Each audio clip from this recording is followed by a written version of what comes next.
என்ன சொல்லுவோம்னா, கோவில் அர்ச்சனை பண்ண போகும்போது நம்மளுடைய நட்சத்திரத்தை சொல்லி ஃபஸ்ட்டு பேர் சொல்லுவோம், அதுக்கப்புறம் நட்சத்திரம் சொல்லி, அதுக்கப்புறம் ராசி வந்து நம்ம சொல்லுவோம். இல்லைன்னா என்ன பண்ணுவாங்க, ஐயனே வந்து நமக்கு அர்ச்சனை பண்ணிட்டு வருவாங்க. ஏன் நம்மளுடைய ஜென்ம நட்சத்திரத்தை சொல்லி நம்ம அர்ச்சனை பண்ணிகிட்டே வரோம்? ஏன்னா நான் அடிக்கடி சொல்லுவேன், நம்மளுடைய பிறப்பு என்பது ஒரு கர்மா அப்படிங்கிறத நான் உங்களுக்கு சொல்லியிருக்கேன். அப்போ அந்த கர்மா வந்து கொஞ்சம் கொஞ்சமாக நம்மளுக்கு ரெக்கவர் ஆகிறதுக்கு தான் நம்மளுடைய பேரை சாமிகிட்ட சொல்லி அர்ச்சனை பண்ணுறோம். இப்போ நான் வந்திருக்கேன் அப்படிங்கிறத சுவாமிகிட்ட என்ன பண்ணுறேங்க, நம்ம வந்து ஒரு தெரிவிக்கிறோம். அப்போ அந்த தெரிவிக்கிறதுக்காகத்தான் அந்த பேரை சொல்கிறோம்.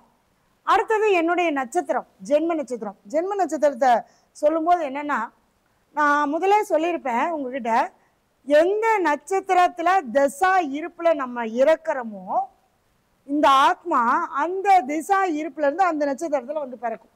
இப்போ உதாரணத்துக்கு ஒருத்தருக்கு குரு திசை நடந்துட்டு இருந்தது அப்படிங்கிறப்ப, குரு திசை ஒரு 8 வருஷம் முடிஞ்சிடுச்சு அப்படின்னு வச்சுக்கோங்க. 8வது வருஷம் அவர் இறந்துடுறாரு. அந்த ஆத்மா மீண்டும் பிறப்பெடுக்கும் போது அந்த நட்சத்திரத்தோடைய தொடர்ச்சியா குரு நட்சத்திரத்துல தான் பிறக்கும். அது எந்த புனர்பூசம், விசாகம், போராட்டம், எந்த நட்சத்திரமா இருந்தாலும் சரி, அந்த திசா இருப்பு மீதி தான் வந்து உங்களுக்கு. அப்ப 8 வருஷம் போயிடுச்சுன்னா மீதி 8 வருஷம். அப்போ புனர்பூசம் 3ஆம் பாதம், விசாகம் 3ஆம் பாதம், பூரட்டாதி 3ஆம் பாதம் சொல்லக்கூடிய அந்த அந்த பாதம் அப்படின்னு சொல்லக்கூடிய அந்த இதுல வந்து அந்த இறுதி அப்படிங்கிற விஷயத்துல அவங்க வந்து அந்த குழந்தை வந்து பிறக்கும்.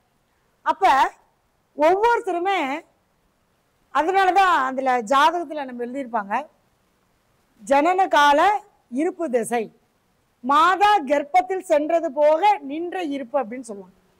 அதுதான் நம்ம முற்பிறவியில இந்த ஆத்மா முடியும் போது என்ன திசை நடந்ததோ அந்த திசையினுடைய நட்சத்திரத்தின் தொடர்ச்சி தான் நம்ம பிறந்திருக்கோம். அதனாலதான் நம்ம ஒரு நட்சத்திரம் சொல்லி, நம்மளுடைய நட்சத்திரத்தை சொல்லி நம்ம அர்ச்சனை பண்றோம். ஏன்னா அந்த கர்மாவை நம்ம என்ன பண்ணிட்டு இருக்கோங்க, கோவிலுக்கு போக போக போக அந்த நட்சத்திரத்துக்கு உண்டான கர்மா நிவர்த்தியை நம்ம பண்ணிட்டு இருக்கோம். இப்போ எல்லாமே சொல்லுவோம், ஜென்ம நட்சத்திரத்தன்னைக்கு நல்ல காரியங்கள் செய்யக்கூடாது. ஏன்னா ஜென்ம நட்சத்திரத்தை நம்ம என்ன பண்ணக்கூடாதுங்க, இயக்கக்கூடாது.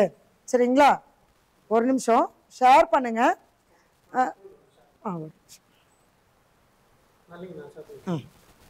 சைலண்ட் 1506. இப்போ வந்து பார்த்தீங்கன்னா, இப்போ பார்த்துட்டு இருக்கிறவங்க நம்மளுடைய சேனலை புதுசாக பார்க்குறவங்க சப்ஸ்கிரைப் பண்ணுங்கள்.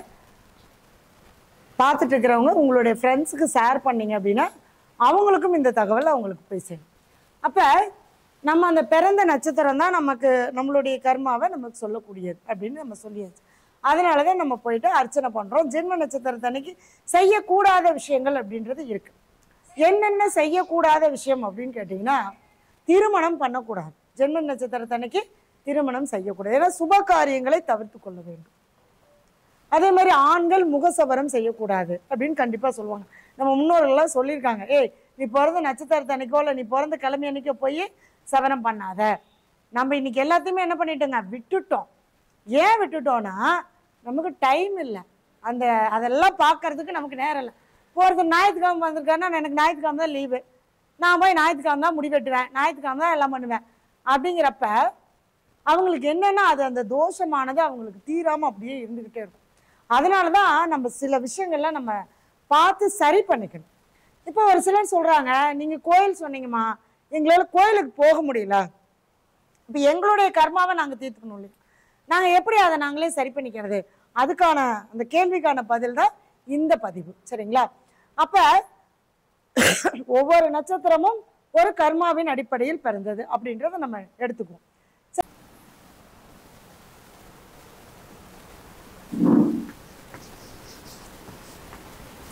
திருவாதிரை நட்சத்திரம் வந்து ரொம்ப சிறப்பான நட்சத்திரம். ஆருத்ரா நட்சத்திரம்னு சொல்லுவாங்க. சிவனுடைய பிறந்த நட்சத்திரம் திருவாதிரை. அதனால தான்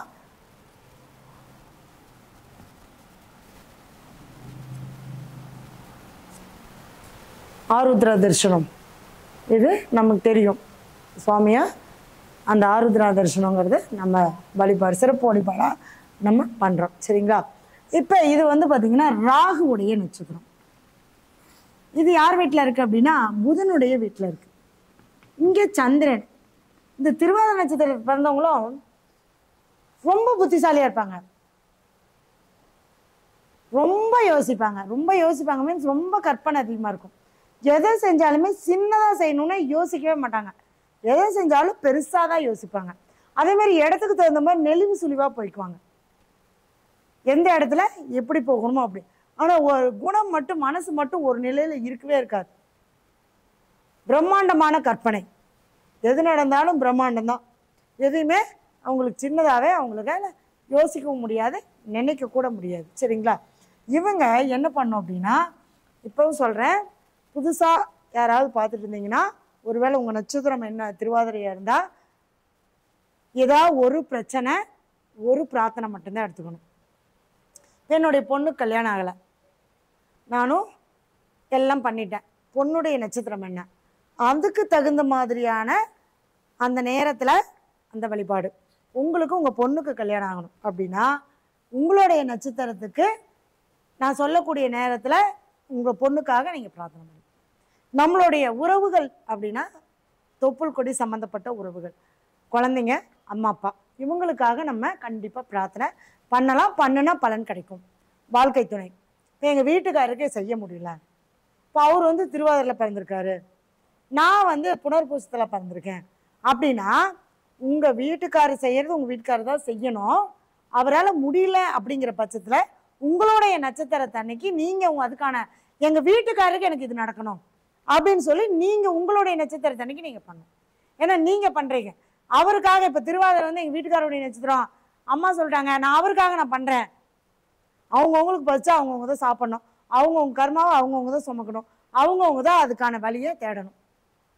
நீங்கள் உங்கள் வீட்டுக்காருக்குன்னா நீங்கள் உங்களுக்கு என்ன நட்சத்திரமோ அந்த நட்சத்திரத்தை சொல்லக்கூடிய நேரத்தை நீங்கள் பயன்படுத்தி பிரார்த்தனைகள் வைக்கலாம். அப்போ அப்பா அம்மாவுக்கு வைக்கலாம், வாழ்க்கை துணைக்கு வைக்கலாம், நம்மளுடைய குழந்தைங்களுக்காக வைக்கலாம். என்னுடைய குழந்தை இன்னைக்கு 10வது படிக்கிறான், அவன் எனக்கு கடைசி ஒரு 3 மாதம் நான் எக்ஸாம் எழுதுவான், சூப்பராக எழுதணும், அவன் நல்ல மார்க் வாங்கணும், வைங்க பிரார்த்தனை பண்ணுங்க. எனக்கு எந்த பிரச்சனையும் இல்லை. என் தம்பிக்கு கல்யாணம் ஆகலை, செய்யலாமாங்க மேடம் கேட்பாங்கல்ல, தாராளமாக செய்யலாம். ஆனால் அதே மாதிரி உங்கள் தம்பியும் செய்யணும்.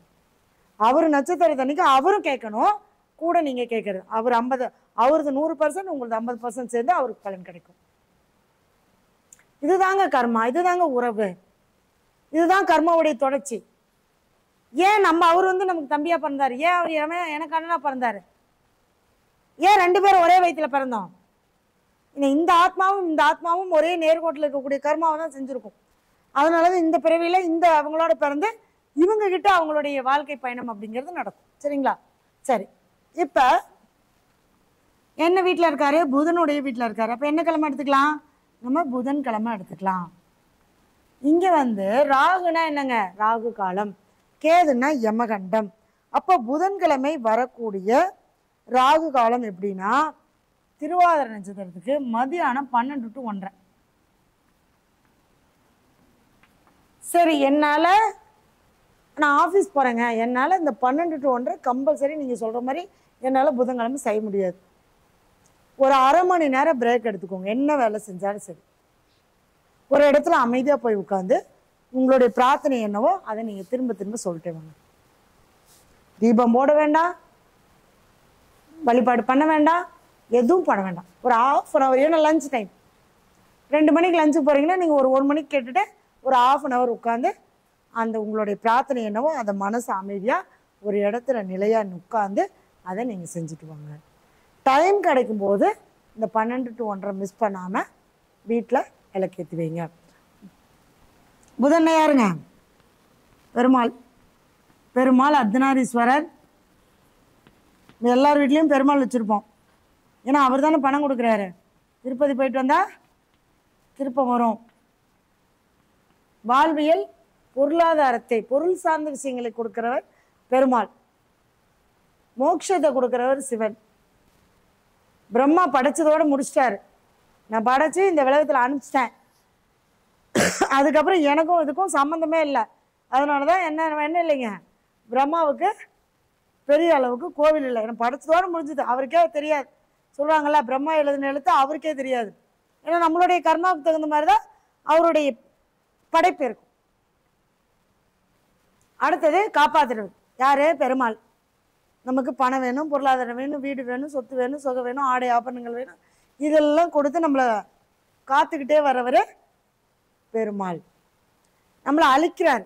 என்ன தெளிக்கிறார்? அழிக்கிறாருன்னா மீன்ஸ் நம்மளை அழிக்கல. ஒரு குறிப்பிட்ட வயசுக்கு மேலே நம்மளுடைய ஆசை, பாசம், பற்று இது எல்லாம் பற்ற விட்டா மட்டும்தான் மோட்சத்துக்கு போக முடியும். சாகிற வரைக்கும் என் பிள்ளை நானே பார்த்துட்டு இருக்கணும் அப்படின்னா மோட்சத்துக்கு போக முடியாது. மீண்டும் பிறப்பு உண்டு. இந்த ஆத்மா எதுக்காக பிறந்திருக்குன்னு நான் எல்லாத்திட்டையும் ஒரு கேள்வி கேட்பேன். நாங்கள் ஏங்க பிறந்தேன் அப்படின்னா, நல்ல வீடு வாசல் சம்பாதிக்க பிறந்தேன், நான் நிறைய பணம் சம்பாதிக்கணும், என் குழந்தை குட்டியிலெல்லாம் இது பண்ணணும், ஒரு 2-3 தலைமுறைக்கு சொத்து சேர்த்து வச்சுட்டு போகணும், நல்லா சாப்பிடணும், நல்லா ஆடம்பரமாக துணிமணி போடணும். அதுக்கெல்லாம் கிடையவே கிடையாது. இந்த ஆத்மா பிறப்பெடுத்தது எதுக்காகனா மோட்சத்தை அடைய. போதும், நான் செஞ்சதெல்லாம் நான் நிவர்த்தி பண்ணிட்டு நான் என்னுடைய பிறப்பை என்னுடைய இந்த ஆத்மா இறைவனிடம் சேர வேண்டும். அதுக்காக தான் நம்ம பிறப்பெடுத்தது. ஆனால் நம்ம என்ன பண்ணிடுறோம்? வந்த வேலையை விட்டுட்டு சொந்த வேலையை பார்க்க ஆரம்பிச்சிடும். எப்படி பார்க்க ஆரம்பிக்கிறோன்னா, ஐம்புலன்கள் வேலை செய்ய ஆரம்பிச்சிருது. தொப்புள் கொடி வெட்டின நேரம் முதல் சுவாசம் உள்ளே போயிடுது. ஸ்பரிசம் வந்துடுது, அம்மா தொடுறாங்க, கண்ணு பார்க்குது, வெளிச்சமாக இருக்குது, காது கேட்குது, ஏதோ சவுண்டு சூப்பராக கேட்குது, வாயில் சக்கரை தண்ணி வைக்கிறாங்க, தேனை வைக்கிறாங்க, ஆகா ரொம்ப சுவை சூப்பராக இருக்கு. அப்போ இந்த ஐம்புலன்கள் அங்கே வேலை செஞ்சோன்னே மனம் மயக்க நிலைக்கு போயிடுது.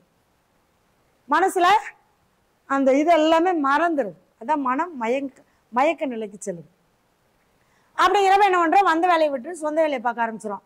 நல்லா படிக்கிறோம், ஸ்கூலுக்கு போகிறோம், ட்ரெஸ் பண்ணுறோம், எல்லாம் பண்ணுறோம். பண்ணிட்டு ஒரு ஸ்டேஜ் வரும்போது அந்த தசாபுத்தி அதான் சொல்லுவாங்க, மாறிட்டே இருக்கும், கிரகம் மாறிட்டே இருக்கும். கோச்சாரத்தில் 7.5 சனி வரும், அஷ்டமி சனி வரும், ஜென்ம சனி வரும், குரு மாறுவார், ராகு மாறும், தசாபுத்தி மாறும். அப்போ லாக் பண்ணுவாங்க பாரு.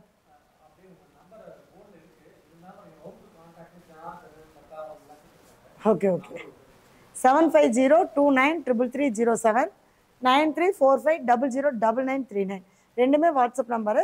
நீங்கள் கான்டாக்ட் பண்ணலாம், ஃபோன்லேயும் தொடர்பு கொள்ளலாம். ஓகே ஆன்லைனில் பார்க்குறதா இருந்தாலும் பார்த்துக்கலாம், நேரில் நம்ம கான்டாக்ட் பண்ணுறதா இருந்தாலும் ஈரோடு, திருச்செங்கோடு, சென்னையில் அலுவலகம் இருக்குது. நீங்கள் நேரில் அப்பாயின்மெண்ட் போட்டு பார்த்துக்கலாம். சரி, என்னமோ சொல்லிட்டு இருந்தேன், அப்படியே விட்டாச்சு. சரி, நம்ம பிறந்தது அப்போ அந்த மனம் மயக்க நிலைக்கு போகும்போது நம்மளுடைய இன்றைக்கி நிறைய ஆன்மீகம் தான் போகுது. என்னன்னு தெரியல, ஜோதிடம் ஆரம்பித்து ஆன்மீகத்தில் போய் பயணப்படுது. சரி, ஏதோ பிரபஞ்சம் கேட்கறது கொடுத்துருவோம், அவ்வளோதான். பிரபஞ்சம் கொடுத்ததை நான் வாங்கி என்ன பண்ணுறேங்க, என்னுடைய வாய் வழியாக, என்னுடைய வார்த்தைகள் வழியாக உங்களுக்கு கொடுக்குறேன், அவ்வளோதான். அப்போ என்னென்னா, அந்த வரும்போது தசாபதி வரும்போது ஒரு பிரச்சனை வந்துடும். கல்யாணம் ஆகலை, குழந்தை பிறக்கலை, வேலை கிடைக்கல, தொழில் நடத்த முடியல, தொழிலில் லாக் ஆகிட்டேன், தொழிலில் லாஸ் ஆகிட்டேன், கடன் இருக்குது, எனக்கு நோய் வந்துருச்சு, இன்னும் ஒவ்வொரு ஸ்டேஜுக்கு வரும். அப்போ தான் நம்ம தேடுவோம். அப்போ தான் சாமிக்கு அர்ச்சனை. மனுஷனுக்கு பிரச்சனை வந்தால் தான் சாமிக்கு அர்ச்சனை. அப்போ தான் ஜோசியத்தை தேடுவோம். யூடியூப்பில் பார்ப்போம், யார் நல்லா பார்க்குற ஜோசியம், தேடு யார் நல்லா சொல்கிறாங்க, இப்படி இவங்களை கேளுங்க. இவங்களை கேட்டால் அவங்களுடைய ஆத்மா சொல்லும். என்ன சொல்லலாம்? இவங்களை பார்த்தா கண்டிப்பாக நம்ம பிரச்சனை தீருன்னு யாரெல்லாம் நினைக்கிறாங்களோ அவங்க தான் பார்ப்பாங்க. அவங்களுக்கு உள்ளுணர்வு சொல்லுமில்ல, நமக்கு தான் சொல்லிட்டேன், இறைவன் நமக்குள்ள இருந்து நம்மளே வழி நடத்திட்டு இருக்கார். நம்ம சொல்லுவார், நம்ம 10 பேர்த்து பார்த்தோம், ஆனால் இவங்க கிட்ட பார்த்தா நம்மளுக்கு ஏதோ ஒரு தீர்வு கிடைக்கும்னு அந்த இடத்துல என்ன சொல்லுங்க, மனசு சொல்லும். அப்போ இறைவன் அந்த இடத்துல என்ன பண்ணுறாருங்க, உணர்த்துகிறார். அப்போ அவங்கள பார்க்கும்போது அதுக்கான நிவர்த்திகள் செய்யும்போது கண்டிப்பாக அதுக்கான நம்ம பலன் நம்ம கொடுக்குறோம். சரிங்களா? சரி, இப்போ புதன்கிழமை பெருமாளை பற்றி பேச ஆரம்பித்து இவ்வளோ நேரம் முடிச்சாச்சு. ஓகே, பெருமாள் அல்லது அர்த்தநாரீஸ்வரர் அவருடைய படத்தை வச்சு இங்கே ராகு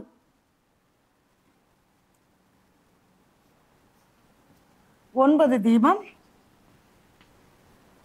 9 வாரம், 18 வாரம்னா பயந்துருவாங்க. அதனால 9 வாரத்தை நான் ஷார்ட் பண்ணிட்டேன். ஏன்னா என்னங்க மேடம் எல்லாத்துக்கும் 6 சொன்னீங்க, எனக்கு மட்டும் 18.